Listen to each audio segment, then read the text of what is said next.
भारत और बांग्लादेश के बीच दूसरे टेस्ट के दौरान विराट कोहली का बांग्ला खिलाड़ियों से टकराव हो गया। मैच के तीसरे दिन जब विराट आउट होकर लौट रहे थे तब ये भिड़ंत हुई।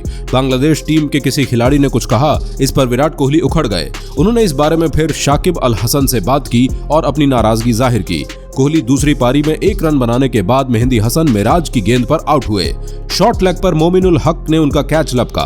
भारत की दूसरे टेस्ट में हालत खराब है। 145 रनों का पीछा करते हुए उसने 45 रन बनाने में 4 विकेट्स गंवा दिए थे। विराट कोहली भारत की दूसरी पारी में 5वें नंबर पर बैटिंग करने के लिए उतरे थे। बांग्लादेश की बाएं हाथ की स्पिन का मुकाबला करने के लिए भारतीय टीम मैनेजमेंट ने अक्षर पटेल को नंबर 4 पर भेजा।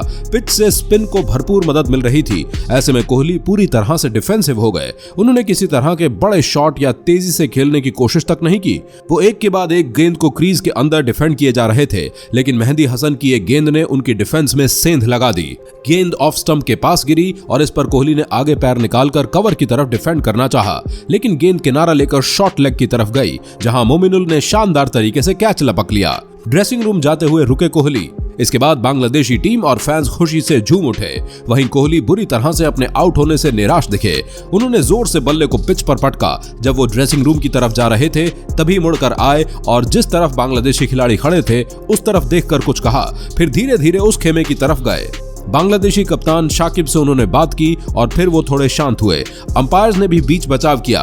कोहली कुछ बोलते हुए ड्रेसिंग रूम चले गए। इस घटना का जो रिप्ले सामने आया उससे लगा कि मुशफिकुर रहमीन से कुछ कहा था, जिसे सुनकर कोहली का मूड उखड़ा। इससे पहले भी बांग्लादेश की बैटिंग के दौरान भी कोहली बल्लेबाज नजमुल हसन शांटो से उलझ गए थे।